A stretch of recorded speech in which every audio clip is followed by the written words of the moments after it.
Assalamualaikum warahmatullahi wabarakatuh. Perkenalkan, nama saya Anggi Julia Pratiwi. Saya dari Prodi Akuntansi dengan NPM 2062201087, Fakultas Ekonomi dan Bisnis Universitas Muhammadiyah Bengkulu. Baiklah teman-teman sekalian, saya di sini akan mempresentasikan atau menjabarkan materi mengenai proposal penelitian saya yang berjudul Ukuran Perusahaan, Profitabilitas, Solvabilitas, serta Opini Audit terhadap Audit Delay. Baiklah, yang pertama yaitu latar belakang penelitian. Dapat kita lihat di mana dunia bisnis di Indonesia mengalami peningkatan yang cukup pesat pada beberapa tahun terakhir. Kita dapat melihat hal tersebut dari beberapa perusahaan yang telah terdaftar di Bursa Efek Indonesia atau BEI sebagai perusahaan go public. Hal ini menyebabkan kita juga harus memperhatikan laporan keuangan yang dibuat oleh perusahaan tersebut. Maka, masing-masing perusahaan harus membuat laporan keuangan sesuai atau menurut Ikatan Akuntan Indonesia, sehingga laporan keuangan dilakukan kepada Badan Pengawas Pasar Modal. Penyampaian laporan kinerja perusahaan atau laporan keuangan suatu perusahaan secara tepat waktu itu dapat menjadi tolak ukur tersendiri dalam menilai kualitas suatu perusahaan, serta dapat menjadi penentuan atau pengambilan tindakan ke depannya yang akan dilakukan oleh investor. Baiklah teman-teman, kita memasuki yang kedua, yaitu rumusan masalah pada penelitian.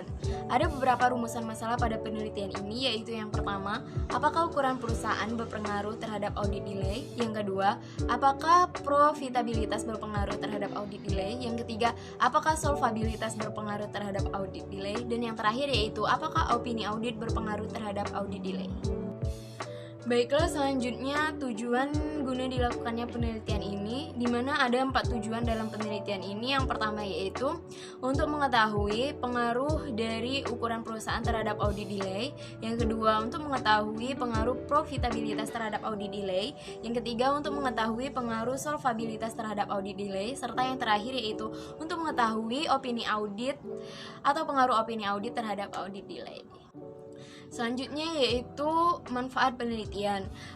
Di sini manfaat penelitian dibagi menjadi dua, yaitu manfaat teoritis serta manfaat praktis. Di mana manfaat teoritis itu sendiri, penelitian ini diharapkan dapat menambah wawasan, menambah ilmu, menambah pengetahuan, serta dapat dijadikan referensi ke depannya sebagai penelitian terkait profitabilitas, solvabilitas, opini audit, ataupun ukuran perusahaan terhadap audit delay.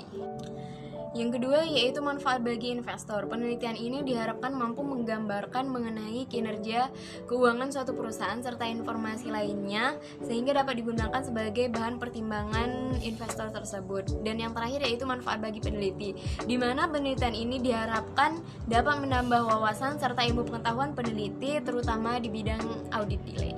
Yaitu kerangka konseptual. Dapat teman-teman lihat pada gambar di mana X1, X2, X3 serta X4 itu berpengaruh terhadap Y.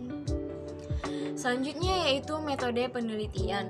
Pada penelitian kali ini metode yang digunakan yaitu metode deskriptif kuantitatif, di mana data yang digunakan yaitu data deskriptif yang berbentuk angka.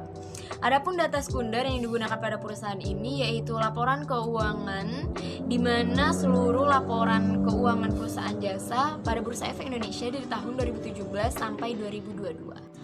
Selanjutnya yaitu teknik analisis data, di mana teknik analisis data yang digunakan pada penelitian ini yaitu regresi logistik.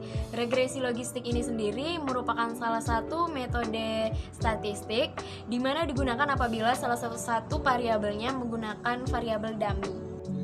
Selanjutnya yaitu populasi dan sampel. Populasi yang digunakan pada penelitian ini yaitu seluruh sektor jasa yang listing dari tahun 2017 sampai tahun 2022 yang sudah terdaftar di Bursa Efek Indonesia. Sedangkan sampel itu sendiri kami memiliki beberapa kriteria untuk dijadikan sampel. Yang pertama, entitas sektor jasa yang sudah terdaftar di Bursa Efek Indonesia dan konsisten dari tahun 2017 sampai tahun 2022. Yang kedua yaitu perusahaan yang memperoleh laba selama periode penelitian. Yang ketiga yaitu perusahaan yang menggunakan mata uang rupiah. Baiklah teman-teman, itulah tadi penyampaian materi dari saya atau presentasi mengenai proposal penelitian yang akan saya lakukan. Apabila terdapat kesalahan, kepada Allah saya mohon ampun, kepada teman-teman saya minta maaf. Lebih dan kurang saya ucapkan terima kasih. Saya tutup. Wassalamualaikum warahmatullahi wabarakatuh. Bye bye.